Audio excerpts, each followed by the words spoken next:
अकाल मृत्यु वो मरे जो काम करे चांडाल का, काल भी उसका क्या बिगाड़े जो भक्त हो महाकाल का।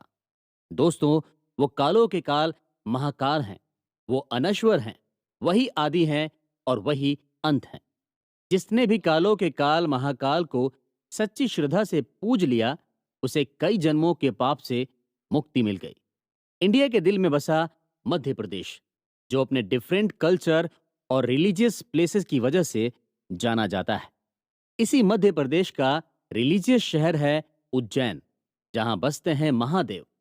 उज्जैन भारत के 7 एंशियंट शहरों में से एक है, जिसे उज्जैनी और अवंती के नाम से जाना जाता था। उज्जैन की हिस्ट्री 4500 साल पुरानी है और तभी से यहाँ पर भगवान महाकाल का मंदिर भी है।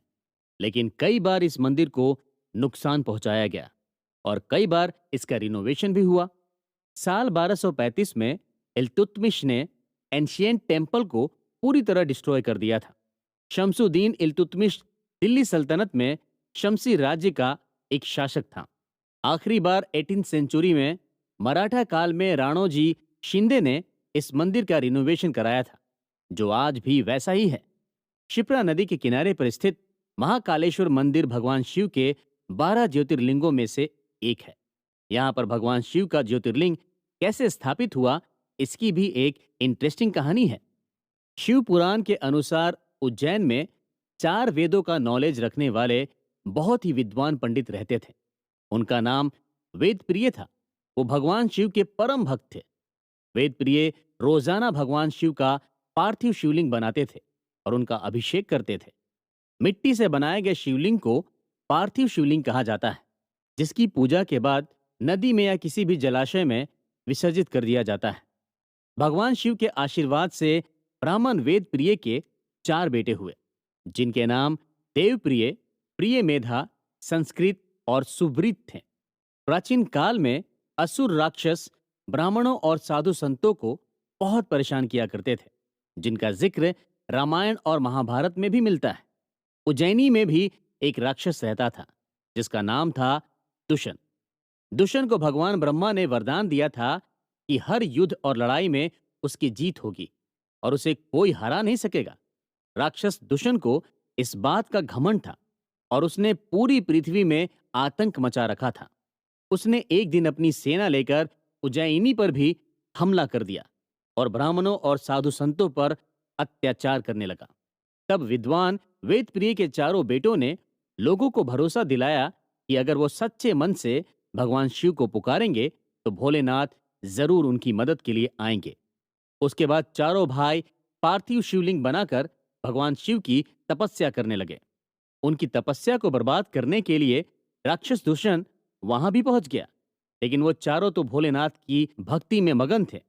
दुष्यंत ने चारों को मारने के लिए अपने हथियार उठाए। तभी धरती चीर कर भगवान भोलेनाथ सभी के सामने आए और उन्होंने राक्षस दुष्यंत को भस्म कर दिया। उसके बाद भगवान शिव ने ब्राह्मण के चारों बेटों को वरदान मांगने के लिए कहा। तब उन्होंने कहा कि आप लोगों की रक्षा के लिए यहीं पर ठहर जाइए, और बाबा महाकाल वहीं पर शिवलिंग के रूप में स्थापित हो गए, जिसके बाद से ही यहां पर भगवान शिव महाकालेश्वर के रूप में स्थापित हुए। 12 ज्योतिर्लिंगों में महाकालेश्वर ही इकलौता ऐसा ज्योतिर्लिंग है जो दक्षिण मुखी है। तांत्रिक परंपरा में दक्षिण मुखी शिवलिंग की पूजा का महत्व बहुत है।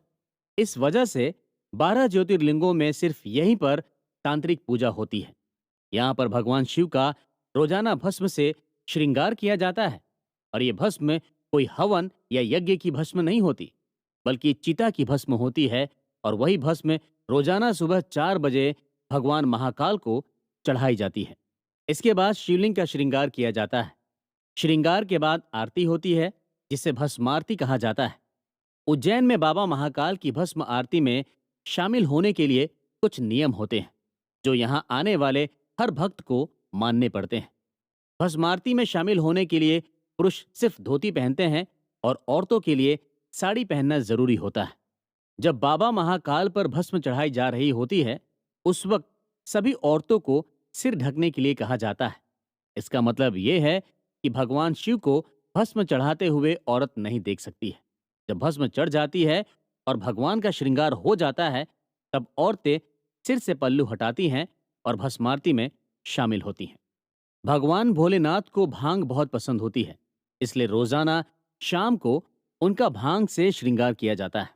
दोस्तों, ऐसा कहा जाता है, जो भी भक्त यहाँ पर सच्ची श्रद्धा से आता है, भगवान शिव को जल चढ़ाता है, भोलेनाथ उनकी सारी मनोकामनाएं पूरी करते हैं। महाकालेश्वर मंदिर का प्रीमाइसेस बहुत बड़ा है। यहाँ पर मेन मंदिर के अलावा और भी कई देवी देवताओं के मंदिर हैं।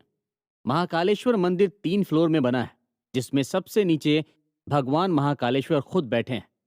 पहले फ्लोर पर भगवान ओमकारेश्वर मंदिर है और दूसरे फ्लोर पर नागचंद्रेश्वर मंदिर है।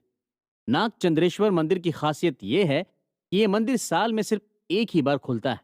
इसे सिर्फ नाग पंचमी के मौके पर खोला जाता है।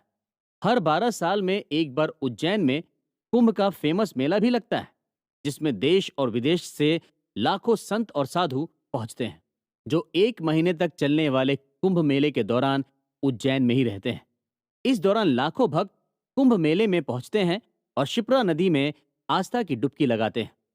महाशिवरात्रि का दिन भगवान शिव के भक्तों के लिए बहुत खास होता है, क्योंकि इसी दिन भगवान शिव की मां पार्वती के साथ शादी हुई थी। उज्जैन में महाशिवरात्रि की धूम 9 दिन पहले शुरू हो जाती है, जिसे शिव नवरात्र कहा जाता है। 9 दिनों तक भगवान शिव का अलग अलग तरह से श्रृंगार किया जाता है। शिवरात्रि के दिन बाबा महाकाल की बारात निकाली जाती है। कहा जाता है कि शिवरात्रि के दिन पूरे उज्जैन में किसी के घर चूल्हा नहीं जलता है, क्योंकि इस दिन सभी का खाना मंदिर में ही बनता है। मध्य प्रदेश में भगवान शिव के एक नहीं बल्कि दो दो ज्योतिर्लिंग हैं। तो चलिए चलते हैं अगले ज्योतिर्लिंग के सफर पर, जो है ओमकारेश्वर ज्योतिर्लिंग।